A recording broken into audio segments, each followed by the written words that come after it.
Je ne vais pas me présenter, donc oui, je suis architecte, j'enseigne à l'école de Paris-la-Villette depuis très longtemps et mon travail principal est à la Cité de l'Architecture et du Patrimoine. Donc c'est un peu comme la maison de l'architecture. Au début, on était à l'Institut français d'architecture, c'était un bâtiment assez petit, et maintenant on est au Trocadéro. On est soi-disant le plus grand musée d'architecture de France. J'espère que vous viendrez. Et en fait, mon intervention que je présente, c'était lié à une exposition sur laquelle j'ai travaillé pendant 3 ans, qui a été présentée à la Cité en 2016. Les diapositives qui vont être montrées, il faudrait un peu vous rapprocher des écrans, parce que c'est un choix de mettre des diapositives où j'ai mis en lien des images, et c'est pas une grosse image en grand plan. Donc c'est plutôt des vignettes sur des diapositives. Alors, je remercie Caroline Grondal et la Maison de l'Architecture de m'avoir invitée ce soir dans le cadre de cette conférence où le fil conducteur est vivre ensemble. Je propose d'aborder ce vaste thème à partir d'un phénomène actuel qui vient d'un constat que de nombreuses personnes habitent des campements, camps de migrants, de déplacés, de réfugiés, de transit, de rétention, d'expulsion, d'accueil temporaire, d'insertion, de jungle, de bidonville, de ghetto. Ces mots dont la liste ne cesse de s'allonger, présents dans l'actualité, sonnent aujourd'hui comme une réalité presque familière. Les campements, sont une composante majeure de la société mondiale, des lieux de vie quotidiens où habitent ensemble des millions de personnes dans le monde. Cette thématique d'habiter le campement s'intéresse d'abord aux franges et aux marges de l'architecture, de l'autoconstruction aux grandes unités de type carcéral. Il s'agit de donner à voir la diversité et la complexité des campements, des marges urbaines, de la débrouille ou de l'enfermement, leurs formes et fonctions, la manière dont ils sont produits, subis ou réappropriés par des millions d'humains. Tout d'abord, nous allons revenir sur la notion d'abri. Tant que tu as un toit au-dessus de ta tête, qu'il s'agisse d'une discussion entre étudiants, travailleurs pauvres ou sans domicile fixe, cette expression a valeur presque incantatoire. Rappelle que l'abri, dont le toit est le symbole, est un élément de survie premier. L'abri, c'est l'écart entre notre corps et un environnement potentiellement hostile. Il nous protège des aléas. Depuis que l'homme est homme, il cherche le refuge idéal. Dans la préhistoire humaine ou dans la jungle de Calais, les premiers abris sont construits avec les ressources environnantes, grottes, branchages ou déchets urbains. Le toit en dur est récent, comme l'est dans l'histoire humaine la sédentarisation. Ensuite, notons que le campement, c'est le rassemblement temporaire des abris, mais c'est aussi bien plus. Comme le rappelle l'anthropologue Saskia Cousin, c'est la possibilité de faire clan, communauté, société, un raccourci de l'univers, comme l'écrivaient Marcel Mauss et Émile Durkheim en 1903. Si l'abri nous parle d'architecture, le campement d'urbanisme. Sans lieu fixe ni durée déterminée, ce dernier s'inscrit dans un temps et un espace temporaire. C'est un endroit où se poser, se rassembler, avant de reprendre la route. Comme l'évoque un autre anthropologue, Michel Agier, l'encampement du monde se présente comme l'une des formes de gouvernance du monde, une manière de gérer les indésirables, de les mettre ensemble dans des hors-lieux. Mais habiter le campement est beaucoup plus large comme mode d'habiter, et ce n'est pas simplement un mode d'habiter subi, il peut être choisi. Par exemple, le campement peut porter une part d'utopie, celle du voyage, d'un rapport différent au territoire, une part de rêve, de mobilité, de liberté, qui explique l'engouement pour le camping ou celle des yourtes. Pour explorer les formes et ses manières de vivre, le campement, nous avons mené un patient travail de collecte de ces traces photographiques, principalement à travers le photojournalisme, afin de dresser une liste typologique la plus exhaustive possible de manières d'habiter le campement. Cette méthode inductive a permis de déstabiliser nos a priori quant à la définition et aux pratiques du campement, mais aussi quant au rôle qu'y joue l'architecture. En effet, l'immense majorité des humains qui vivent dans des campements ne rencontrent l'architecture professionnelle que lorsque celle-ci se fait industrielle, voire carcérale.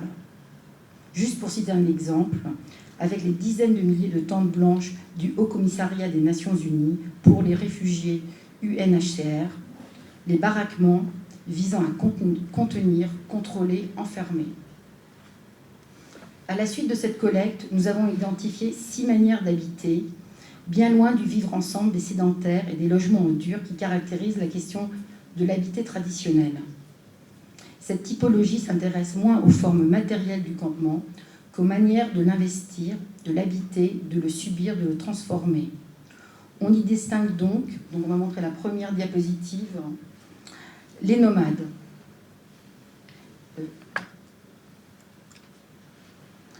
Les voyageurs. Donc là, c'est un campement dans les voyageurs, c'est ceux qui vont voir des festivals. Les exilés. Les infortunés, excusez-moi. Donc là, c'est un dessin qui représente un bidonville rome.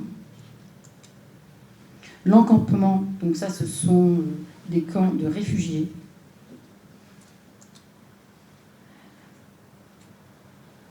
Les conquérants, donc là, c'est un camp militaire.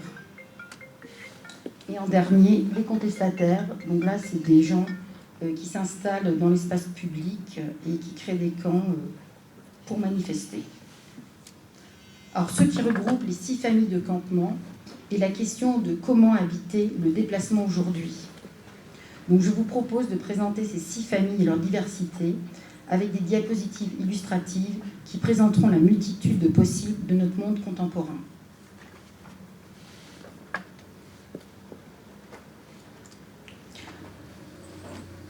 Alors, nous allons commencer par les nomades, la première famille. Dans nos imaginaires, à travers les albums d'enfants, les documentaires exotiques, le vrai habitant du campement, c'est le nomade. Nous l'imaginons issu d'un peuple libre et fier, sans frontières ni nation. Étymologiquement, en grec, le nomade, c'est la route. Le nomade est celui qui habite la mobilité. Il se déplace selon des parcours, des codes organisés, voire ritualisés. Il s'oppose aux sédentaires, mais aussi aux vagabonds. Nombreuses formes peuvent exister, du plus traditionnel au plus contemporain. Huttes, tentes, yourtes, maisons-véhicules, camions-maisons, péniches, chambres d'hôtel standardisées. Le nomadisme traditionnel procède par étapes, et chacune implique la construction du campement pour quelques nuits ou quelques mois. Sur tous les continents, les nomades dits traditionnels ont inventé des systèmes constructifs ingénieux et légers qui permettent de transporter et d'installer leur abri, de monter leur campement, un lieu collectif, une communauté. Ils sont aujourd'hui pour la plupart contraints de se sédentariser, arrêtés par les guerres et les frontières. D'autres sont assignés à des camps immobilisés et surveillés, comme les réserves indiennes ou aborigènes. Souvent persécutés, car pour les sédentaires, les peuples transfrontaliers est une notion insupportable, que ce soit les Peuls en Afrique ou les gens de voyage en Europe. Le nomadisme concerne aussi les ambulants, les saisonniers. Au XIXe siècle, 30% des commerces parisiens étaient itinérants. Aujourd'hui, forains, gens du voyage, du cirque, se déplacent de ville en village, selon des circulations et des saisons souvent répétées. Sur leurs pas, les travelers, ces travailleurs anglais pauvres qui quittent les villes dès les années 70 pour vivre d'activités saisonnières, plutôt à la campagne, qu'on retrouve à la montagne comme saisonniers, ou laveurs de vitres dans les villes à des saisons des nettoyages des vitres, ou à ramasser le raisin. Il y a aussi les travailleurs du nucléaire, les marins, les routiers, les bateliers, les ouvriers du BTP, ou de manière plus militante, les woofers, qui voyagent d'une ferme à l'autre. Tous vivent dans la mobilité, qu'il s'agisse de camping-cars, de foyers dédiés ou des hôtels Formule 1 de zones industrielles.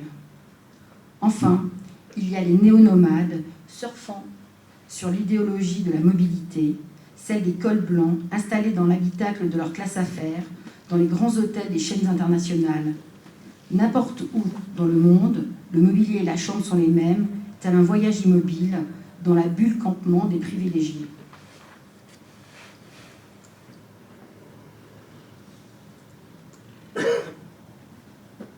Ah, excusez-moi, ça n'a pas...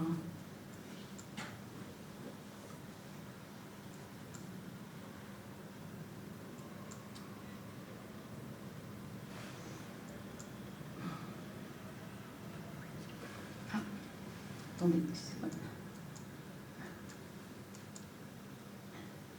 Excusez-moi.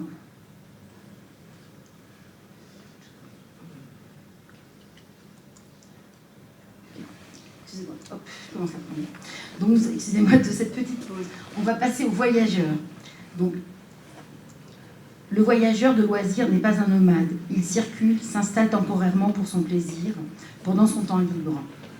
Habiter le campement du loisir prend de multiples formes, dimensions, justifications.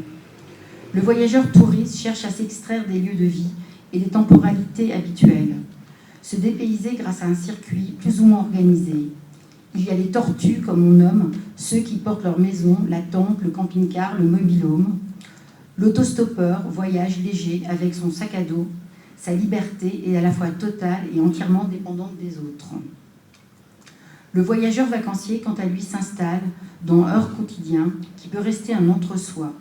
Il n'habite pas la mobilité, mais la résidence temporaire, secondaire, saisonnière, pour une expérience banale, atypique ou extraordinaire, du camping municipal au glamping bohème, yourte, igloo, cabane dans les arbres.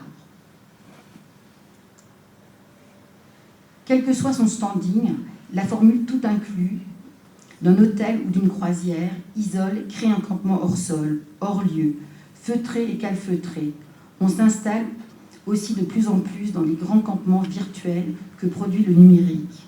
Un bout de canapé sur un réseau de couchsurfing, un palais à Hawaï contre un studio à Paris, hospitalité marchande ou solidarité militante.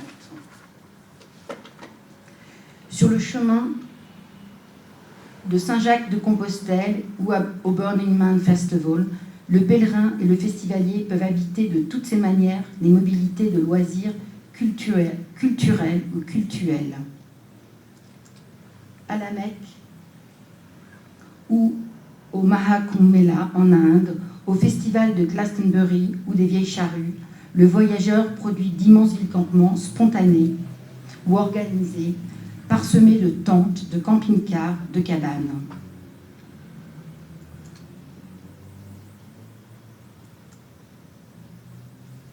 Certaines se sont structurées que par la fascination des fans, l'attente d'un concert, d'une naissance royale, d'un événement sportif, de la sortie d'un livre ou d'un téléphone. Alors, si les deux cas des nomades et voyageurs sont choisis comme mode d'habiter ensemble, nous allons aborder des exemples subis, avec tout d'abord les infortunés.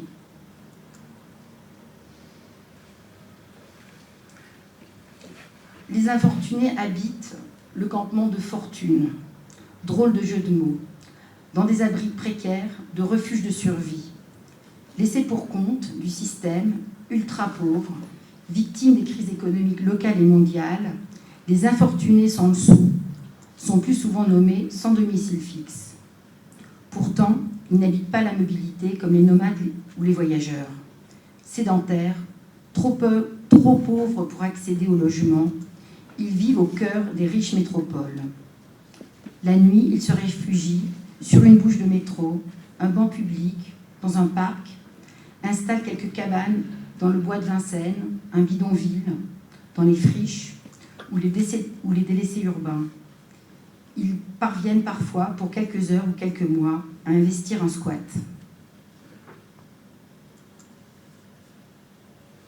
Les infortunés sans papier sont en circulation, passant d'un territoire, d'une frontière à l'autre. Ils cherchent à s'installer temporairement ou définitivement quelque part. La migration, souvent longue et dangereuse, nécessite l'édification d'abris et de campements aux formes proches des infortunés sans le sou. Lorsque la migration est entravée, les campements grandissent et se transforment en jungle comme à Calais ou Ménila. Les infortunés connaissent également les camps de rétention administrative aux allures carcérales, Villawood en Australie, Lampedusa en Italie, Churchill Camp en Libye ou Vincennes en France. La plupart de ces camps ne figurent sur aucune carte, non-lieu pour des non-citoyens. Pour beaucoup de ceux qui sont retenus, le passage dans ces camps-prisons signifie l'expulsion ou le retour à la case départ. Les plus chanceux, des sans-papiers, passeront à l'étape suivante, celle des infortunés sans le sou, voire celle des réfugiés, des exilés.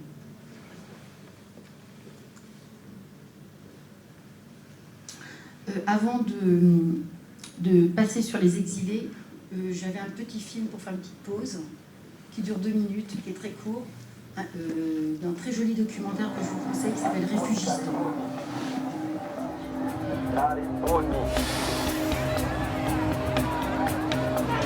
Karibu, karibu. Kaze, kaze, muruhuke.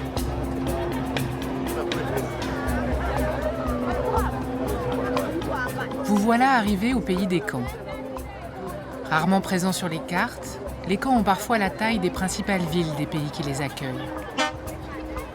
Ce camp-là s'appelle Nyarugusu. 130 000 personnes vivent déjà ici.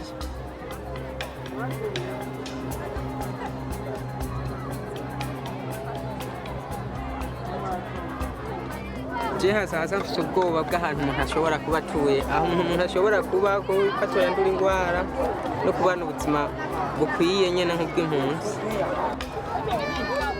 Kugira ngo mubandanye kubaho, sivyo?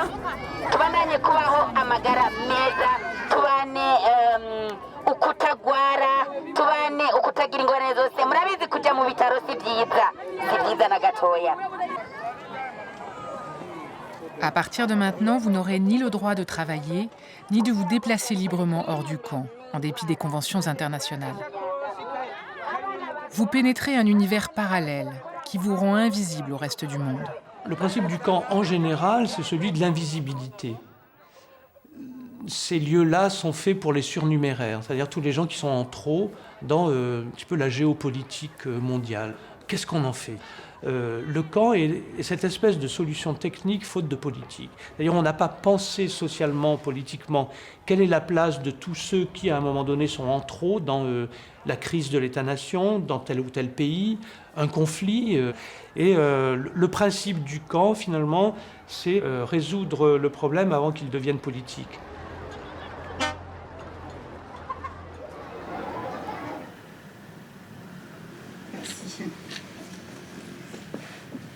Alors donc là, on va passer donc à ce campement subi, celui des exilés.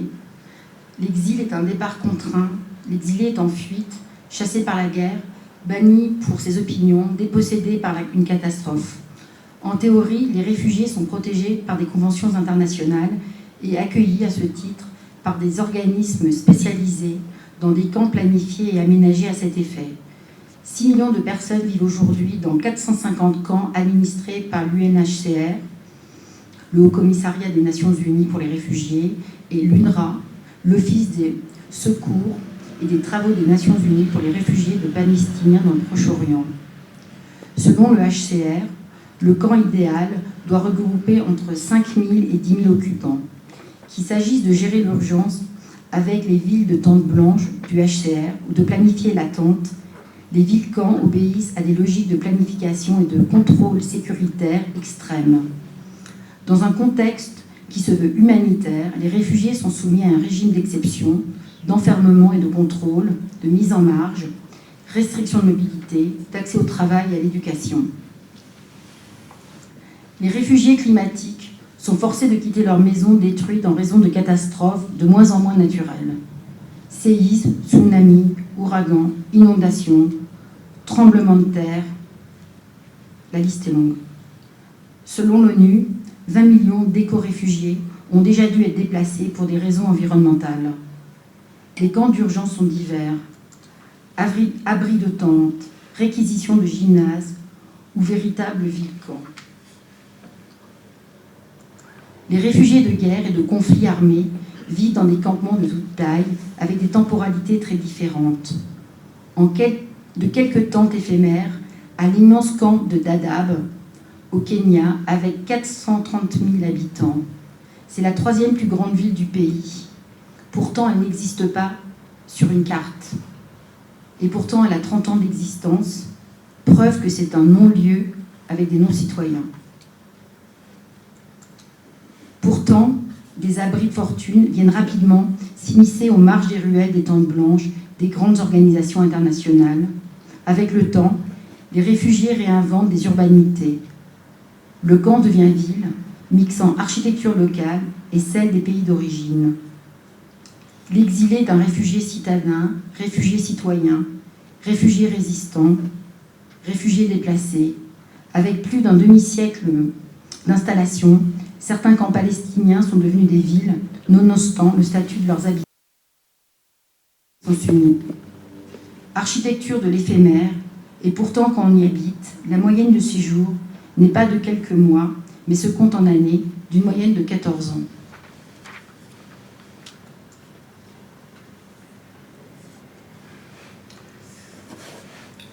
Donc la prochaine famille qu'on va voir est celle des conquérants.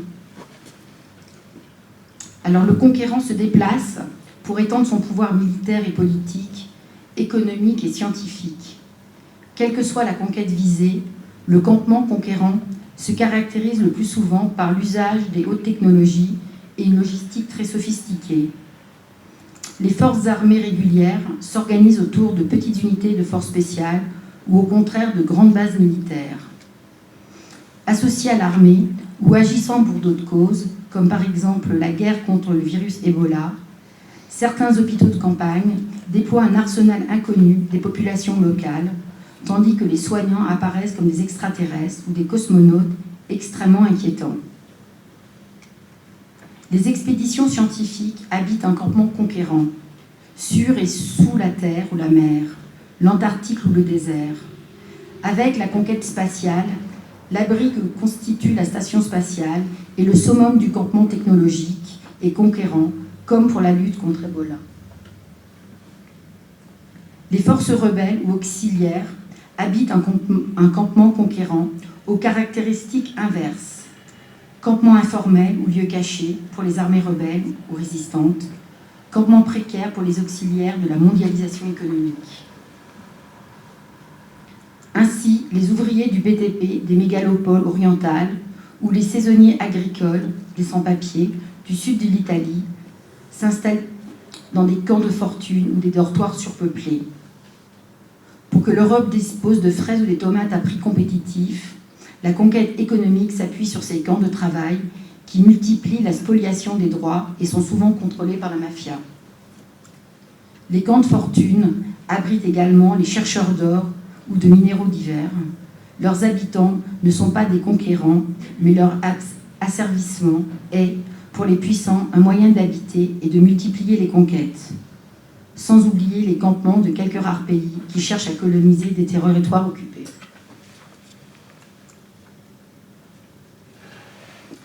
Alors là, je vais terminer par la dernière catégorie, qui est sûrement une catégorie assez plus optimiste, car c'est à nouveau un campement, on va dire, choisi. C'est celle des contestataires.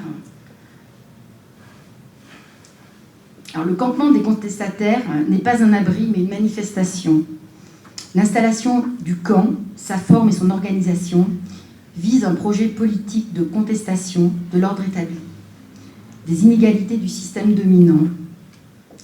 Pour combattre les injustices sociales et politiques, la prédation de la finance après la crise du subprime en 2008, le mouvement des indignés s'inspire notamment de l'ouvrage de Stéphane Hessel, « Indignez-vous », et des printemps arabes. C'est Occupy Wall Street à New York ou Indignados en Espagne. Les contestataires campent également pour lutter contre l'installation d'infrastructures destructrices de l'environnement, contre les aéroports d'Heathrow à Londres ou de Notre-Dame-des-Landes en Loire-Atlantique, contre le percement du tunnel pour le TGV en Italie. Pour les zadistes, du néologisme ZAD, zone à défendre, c'est le fait de camper, rester sur place, qui permet d'afficher et de maintenir la revendication. Pour certains gouvernements, enfin en France, ces cabanes sont insupportables, et pour les détruire, on a envoyé une armée de guerre à Notre-Dame-des-Landes. Dans le cadre des luttes pour l'environnement, le camp peut se muer en lieu de vie prônant une alternative écologique et une contestation de la ville ou du monde pollué technologiquement, asservis au capitalisme et à la consommation de masse. Les contestataires post-hippies fuient la ville, installent des abris inspirés des sociétés nomades traditionnelles, yourtes, cabanes, roulottes, tentent pour certains l'autonomie totale. les ermites et les personnes électrosensibles s'isolent du bruit médiatique et des ondes. D'autres rebelles, parfois les mêmes, revendiquent leur désaccord avec le système en s'installant dans les gares d'Europe. Ce sont les punks à chiens, les squats Guyanard ou les usines désaffectées. Pour les contestataires, le campement est d'abord une revendication politique, une marque de rébellion et non une obligation de survie. La frontière avec le camp des infortunés, celui des nomades ou même des voyageurs est parfois souvent ténue.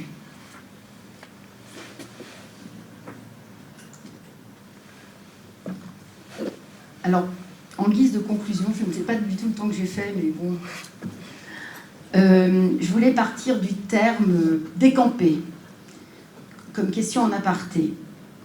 Formel ou informel, camp choisi, subi, camp refuge, camp asile, camp prison, j'ai essayé de présenter de nombreuses formes urbaines, durables ou transitoires.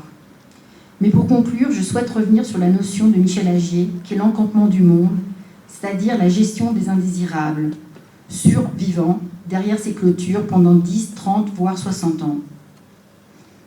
Au regard de l'industrialisation de l'encampement aujourd'hui et de leur invisibilisation, comment ne pas penser d'autres camps, de la mort cette fois-ci, pensés par des architectes, produits selon une logique industrielle plus incapable encore. Se souvenir que le camp de Rieswald est aujourd'hui encore un centre de rétention, que le camp de concentration de Dachau a accueilli des réfugiés dans ses dépendances, que l'administration française éparpille le flot de réfugiés dans des camps partout sur son territoire, comme pour les rendre invisibles, que l'Europe construit des camps en Turquie, que la plupart des centres de rétention ne figurent sur aucune carte. L'encampement, c'est peut-être enfin le découpage des zones dites sensibles de nos banlieues, avec son régime de discrimination et d'inégalité, d'absence de services publics, d'école ou de santé, de mettre de côté les indésirables, de ghettoiser les classes populaires issues de l'immigration, les pauvres. L'exil et l'errance sont aujourd'hui au cœur du processus de production de campements.